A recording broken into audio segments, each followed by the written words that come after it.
मेदक जिले के पापन्नापेट मंडल में अदुपयाला में दरियाए मंजूरा में एक बड़ा हादसा टल गया जब हफ्ते को हैदराबाद के कुकटपल्ली इलाके से देवी दुर्गा के विसर्जन के लिए अदुपयाला पहुंचे। देवी दुर्गा के विसर्जन के बाद विनय और साई नामी दो नौजवान उस ग्रुप में शामिल थे। गलती से पैर फिसलकर सैलाब में बह गए।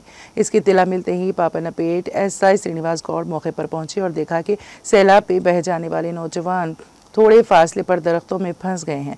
एसआई ने फौरी तौर पर आला हुकाम को सूरत-ए-हाल से आगाह किया। फौरी तौर पर मेदक के डीएसपी प्रसन्ना कुमार के साथ एक रेस्क्यू टीम अदुपयाला पहुंची और सैलाब में बह जाने वाले विनय और साई को बचाकर साहिल तक पहुंचाया। बालजा मेदक के डीएसपी प्रसन्ना कुमार ने कहा कि कुछ लोग जिन्होंने बार बार खबरदार करने के बावजूद एहतियात नहीं बरत रहे हैं, सैलाब का बहाव ज़्यादा है, पानी में उतरने की कोशिश कर रहे थे। उन्होंने हिदायत दी कि जो लोग पुरअमन तरीके से विसर्जन के लिए आए थे वो अपने घरों को महफूज तरीके से पहुंचने के लिए मुनासिब एहतियात बरतें। प्रोग्राम में Medak rural CI George, fire department के अफसरान, रेस्क्यू टीम के अरकान और दीगर ने हिस्सा लिया। హైదరాబాద్ కోకరపల్లి నుంచి దుర్గామాతని ఇమర్షన్ చేయడం కోసం వచ్చారు.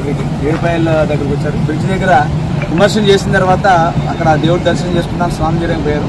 మేము పోలీసు వాళ్ళు పదే పదే చెప్తున్నాం, చాలా జాగ్రత్తగా ఉండండి, ఏడుపాయల విగ్రహాలు వేసిన తర్వాత కేర్ఫుల్గా ఉండండి, వాటర్ ఫ్లోటింగ్ ఎక్కువ ఉందని ప్రతిసారి చెప్తున్నాం. అదేవిధంగా పేపర్ ప్రకటన కూడా ఇస్తున్నాం, ఇక్కడ అనౌన్స్ చేసుకుని చెప్పడం జరుగుతుంది.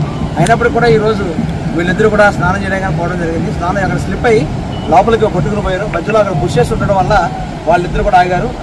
వినయ్, సాయి ఇద్దరు కూడా వెంటనే వీళ్ళిద్దరూ అక్కడ బుషెస్లో చిక్కుకున్నారు. ఇమ్మీడియట్గా ఆ పాపన్నపేట ఎస్ఐ శ్రీనివాస్ గౌడ్ ఇమ్మీడియట్గా రెస్పాండ్ అయ్యి మా సీనియర్ ఆఫీసర్స్ వాళ్ళ ఎస్ఐ గారిని పిలిపించుకున్నాడు. అలా అదేవిధంగా ఫైర్ డిపార్ట్మెంట్ రెస్క్యూ టీమ్ని పిలిపించిండు. ఇన్స్పెక్టర్ గారు వాళ్ళ టీం వచ్చి వాళ్ళ మధ్యలో ఇరుక్కుపోయిన ఇద్దరిని కూడా ఒక 2 hours కష్టపడి వాళ్ళు తీసుకుని బయటకు రావడం జరిగింది. మీ దుర్గామాత విగ్రహాన్ని తీసుకొచ్చిన ప్రతి ఒక్కరికి హైదరాబాద్ నుంచి తీసుకొస్తారు, ఏడుపాయలు తీసుకొచ్చి ఇక్కడ వేస్తారు. ఇక్కడ ఫ్లోటింగ్ వాటర్ ఉంటుంది. కింద పడినా సరే మంచి మంచి ఈతగాళ్ళే కూడా ఈ రాళ్ళు దెబ్బలు తగిలి చనిపోయే అవకాశాలు ఉన్నాయి. కాబట్టి ప్రతి ఒక్కరు గమనించాలి. ఇన్ఛార్జెస్ కానీ వచ్చిన పిల్లలు కానీ చాలా జాగ్రత్తగా ఉండి ఇక్కడ విగ్రహాలు పోలీసు వారి ఇచ్చిన ఇన్స్ట్రక్షన్స్ టైంలో పాటిస్తూ విగ్రహాలను వేసి క్షేమంగా తిరిగి వెళ్ళాలని అందరికీ కూడా మరొకసారి పోలీసు వారి తరఫున విజ్ఞప్తి చేస్తున్నాం.